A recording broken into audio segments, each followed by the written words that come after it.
somewhere in the mysterious land of Florida.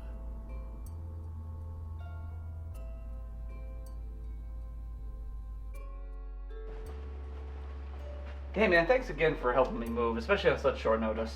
No, not a problem, man. It's after all, we're friends. Even though you are really strange and a lot of weird shit happens to you. Yeah. Thanks. And speaking of weird shit, tell me again how your apartment blew up? Finally! After countless hours of research and work, I have finally discovered the secret to Donald Trump's hair. There's no way anyone can doubt he's a servant of Cthulhu now. Now all I have to do is save my work before anything bad happens. Some things are better left unknown. Okay. Yeah. Is that also why you shaved? I didn't. The fire just burned it off. No. Well, hey man, that's cool. You know, after all, you got a brand new house that's in great condition and you got it dirt cheap. I know, right? Like, normally when a house like this is for sale as cheap as this was, something's wrong with it. Like, leaky pipes, bad installation of appliances, all sorts of shit. But I have looked this place over from top to bottom. Ain't nothing wrong with it. It's perfect. Oh man, that's awesome. Well, dude, I gotta go. I'll catch you later. Alright, thanks, man. Take you later.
Hello and welcome to another episode of Judge of Character. As always, I'm your host, Steve. And welcome to the brand new set for the show.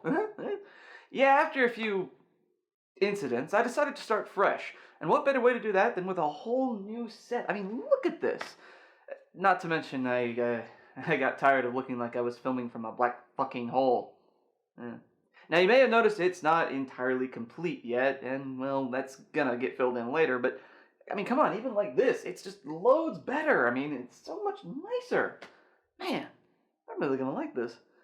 Anyway, I thought for my grand return, I'd take a look at a character who started with humble beginnings as a mere sidekick, but has gone on to become one of the most well-known characters in all of comic book fiction. I'm speaking none other than Harley Quinn, aka Harley Quinn. But before I can talk about her, I need to talk a little bit more about the idea of sidekicks in general. A sidekick is a character that serves multiple purposes in fiction, including acting as a counterpoint to the hero, providing skills and knowledge they don't have, and even sometimes serving as a mouthpiece for the audience, asking the questions we're curious about, as well as sometimes acting as one for the author, usually by way of exposition.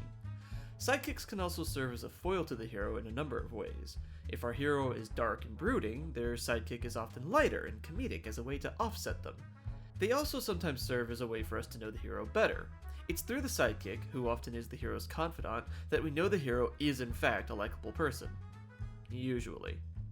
The history of the sidekick can be traced as far back as the Epic of Gilgamesh, which included the character Enkidu, who became an ally of Gilgamesh and subsequently took up the sidekick role.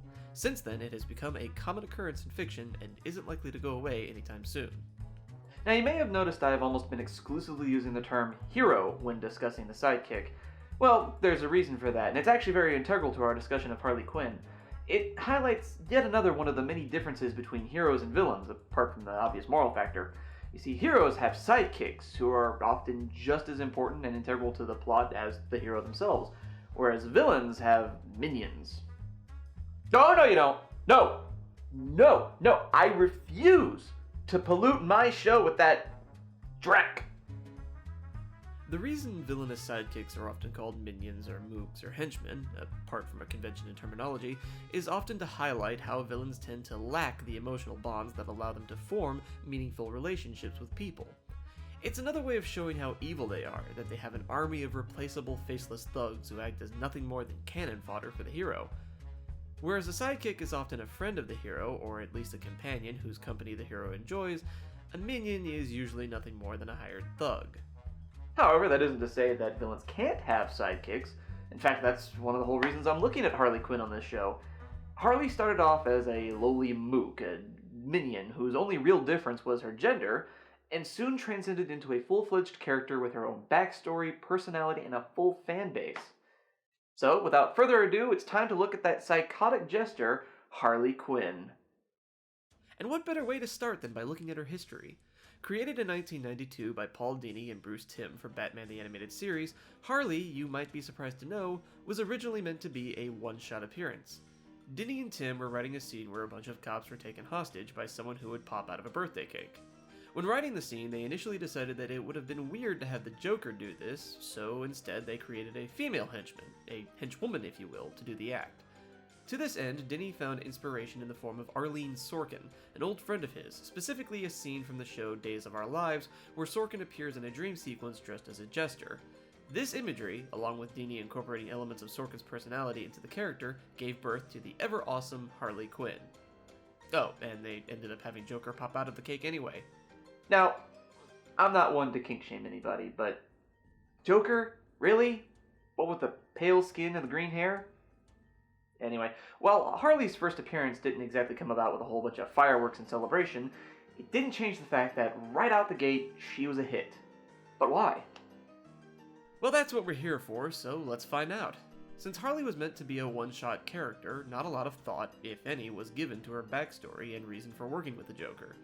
But as her popularity increased, Dini and Timm decided to rectify that, giving us the comic book Mad Love, which details her past and motivations. Harley Quinn was originally Harleen Quinzel, a brilliant, fresh-faced psychiatrist newly hired at Arkham Asylum. Fresh out of college and interning at the asylum, Harleen is desperate to make a name for herself and sees the patients at Arkham, with their unique cases, as her chance at the big time. When she learns of their most problematic patient, the Joker, Harleen is instantly fascinated and volunteers to analyze him. During the sessions, however, Joker manages to win over Harleen with tales of sorrow and abuse as a child from an uncaring father. Before long, Harleen falls for the Joker and even helps him escape the asylum. After he returns, following a particularly nasty fight with Batman, Harleen is driven mad by the sight of her lover, bruised and bloodied, and quits her job at Arkham, followed by donning the now familiar jester outfit and rebranding herself as Harley Quinn. Well, that certainly is a hell of a backstory. One that perfectly fits in with the rest of the psychos in Gotham City. However, backstory alone is not enough to guarantee your status as a memorable character. In the case of Harley, a lot of fans have cited the following as a reason for her endurance and popularity. Her personality. If you were told to describe Harley Quinn in one word, what would that be? Now, for most people, the word psychotic is the first that jumps to mind, but the term bubbly usually follows close behind. In fact, this is perhaps the main allure of Harley as a character. Despite her obvious psychotic behavior and murderous tendencies, she's easily one of the most outgoing and sociable villains in Batman's rogues gallery, going so far as to have established friendships and acquaintances with many of the Bat's enemies, like Poison Ivy. Oh, don't worry. We'll be covering that subject soon enough. What I'm getting at is that there are seemingly two Harleys here. The happy-go-lucky, funny, energetic Harley, and the kill-everyone with an oversized mallet and a grin Harley. But unlike other Batman villains where the two sides are almost completely separate, with Harley, the two sides mesh into a cohesive whole, so much so that Harley can switch between the two extremes seamlessly. One minute she'll be laughing at some silly joke with you with a smile on her face, and then the next minute she'll be bashing your brains in with that exact same smile and laughter, and you'll never see the switch. This dynamic personality of hers makes her interesting as a character because you almost never quite know what to expect. That, and it's funny as hell. So we have her personality and her backstory, both important and both well done, but what else is there? Well, how about her role? And when I say role, I don't mean her simply being a sidekick or a minion. At this point, she's moved long past those simple terms. What I'm referring to is her moral status, if you will. Is she a villain? Is she a hero? Or is she something else entirely? Before I go any further, I want to mention that regardless of what I say in the next few minutes, Harley Quinn is fucking crazy. There's absolutely no denying that. The woman is completely wacko, willing to kill people, completely desensitized to violence and its effects, and more than happy to dish out some brutality. But despite all this, there have been many times when, surprisingly, Harley shows herself as being, well, not quite evil. This is especially true in comparison to her Puddin, the Joker, who is by and large far more insane and downright evil. Perhaps the way to understand this is to look at her from both sides. As a villain, Harley has done more than her fair share of crime, mostly while working with the Joker or her best friend Poison Ivy, not to mention the crimes she's committed entirely on her own. All that, combined with the aforementioned mental issues, firmly place her in villain territory. But as I mentioned, she's had her heroic moments as well. There have been times when she's actually helped out innocent civilians, much like a superhero, including one instance where she and Ivy saved a young girl from a sexual predator. There's also the fact that, for a brief time, she even tried her hand as a vigilante, not unlike the Caped Crusader, not to mention her work with the Suicide Squad, even if it was forced. Lastly, there's the fact that she outright tried to reform and become a normal person. So, what is Harley Quinn? Well, that's simple. She's a villain! Look, I'm sorry, but at the end of the day, no matter how you slice it, Harley Quinn is firmly in the villain camp of things. However, her affably evil behavior, it makes her interesting because while she is crazy, and I do mean crazy, she still has some morals and lines that she just won't cross. This indicates that she could very well, one day with a lot of help, turn over a new leaf. Not likely, but maybe. Now the next point I want to talk about may raise a few eyebrows, mainly because I'm talking about this and referring to a character who is fictional and is often a cartoon. However, it is important and it does need to be discussed because this is going to be referring to a lot of things regarding women in comics in general. I'm not talking about this because I'm a pervert. Well, I mean, I am, but there's a time and a place. So, what is this thing we're talking about? Her sex appeal. Let's not kid ourselves, people. One of the biggest draws of a character like Harley is her appearance, and how often she's depicted in a sexually suggestive manner. There's nothing wrong with being sexy, mind you, nothing at all. But I guarantee if you went around and asked a bunch of Harley fans to list some of their favorite things about her, how sexy she looks and acts will almost always be mentioned. And it's not hard to see why, what with the outfits, like her usual skin-tight jester suit, or her clothes from the Arkham games. Then there's her vivaciousness, and oh dear God, those curves.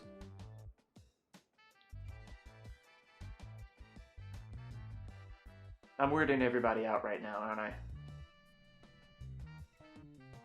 Sorry. So yeah, Harley is one sexy psycho jester. But is this a bad thing?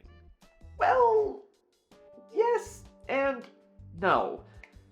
Look, this is tricky ground to cover here, okay?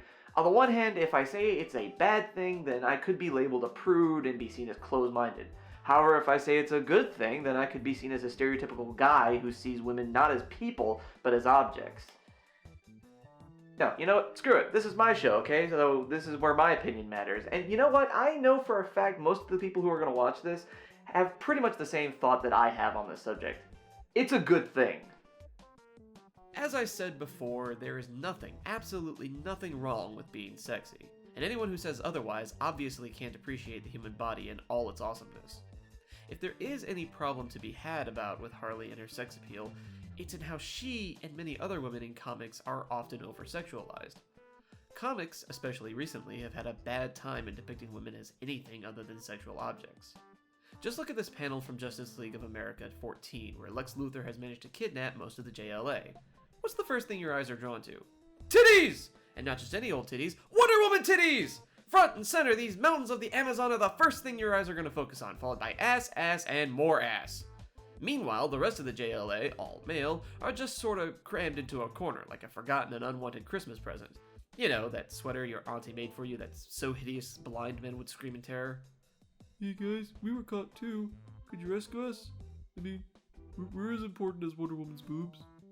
However, as much of a problem as it is, it's not one I can put against Harley. That's a problem that's more indicative of just how women in comics are treated in general, and that's a whole other bag of bones. Bad choice of words. Well, while we're still on the subject of sex, because hey, it's sex, let's talk about the next thing that makes Harley such a memorable character. Her sexual orientation. Yes, we're going to talk about her and Poison Ivy.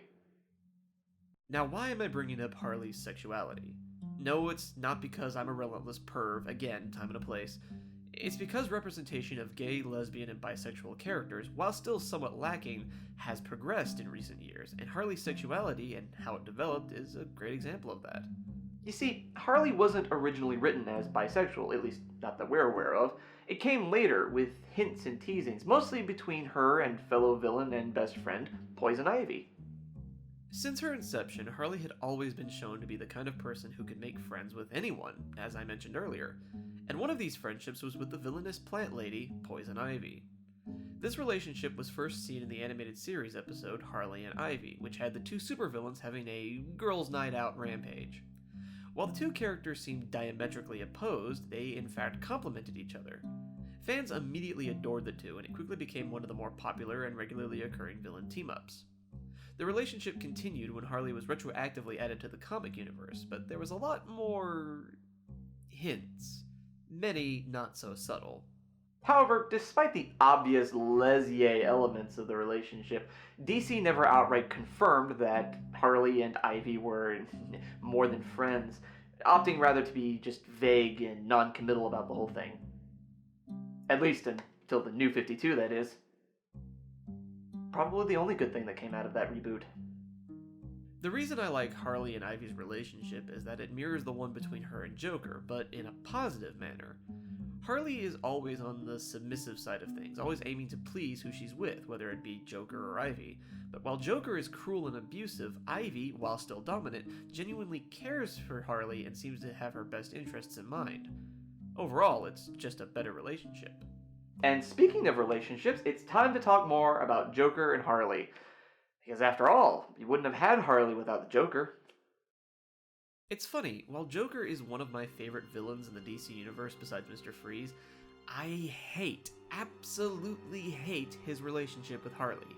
Yeah, at first I thought it was funny, he'd knock her around a bit, but then I got older and realized how wrong this is. It's the perfect example of an abusive relationship.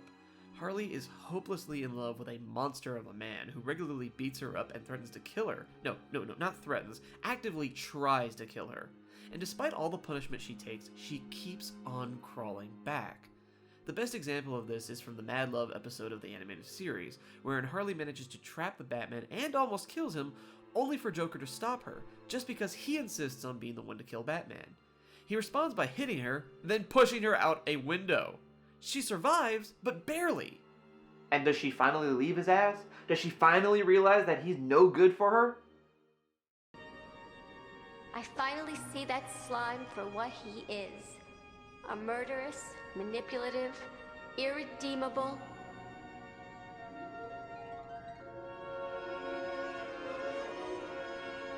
angel.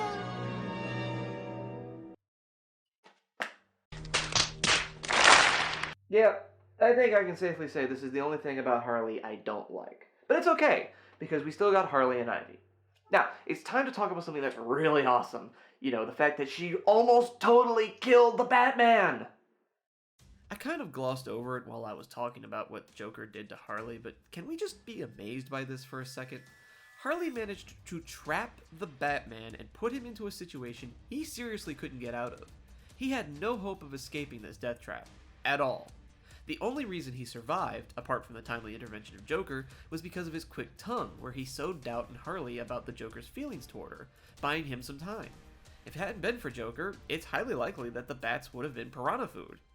You know, it occurs to me that we've spent all this time talking about her history, her role in comics, hell, even her sexuality, but we've neglected to cover one very important element: her actors.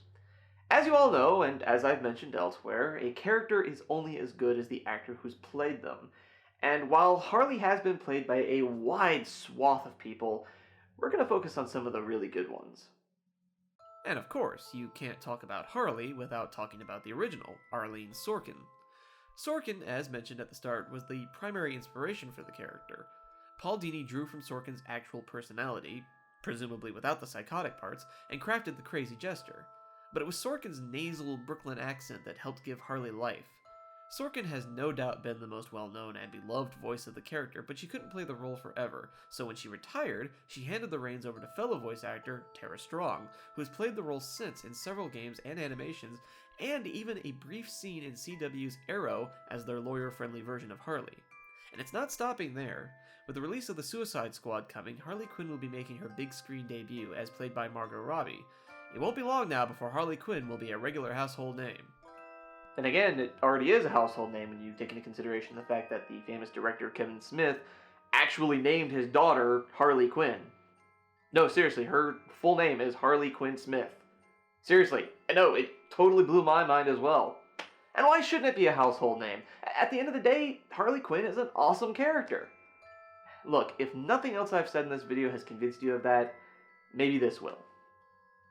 At the end of the day, no matter how you break it down, Harley Quinn is an awesome character. She's diverse, well-developed, and incredible in so many ways. I really can't mention everything that makes her so damn awesome. This is a character who started out as a variant lackey for the Clown Prince of Crime in Gotham, meant for only one episode, but has since gone on to become one of the most loved and recognizable characters in comic book history, period. Everyone knows Harley Quinn, and judging from the amount of people who cosplay as her, and in so many different ways, it's plain as the blood on her mallet that just about everyone loves this crazy girl. But hey, that's mad love for you. Well, that's going to do it for this episode. As always, I'm your host Steve, reminding all of you to stay in character.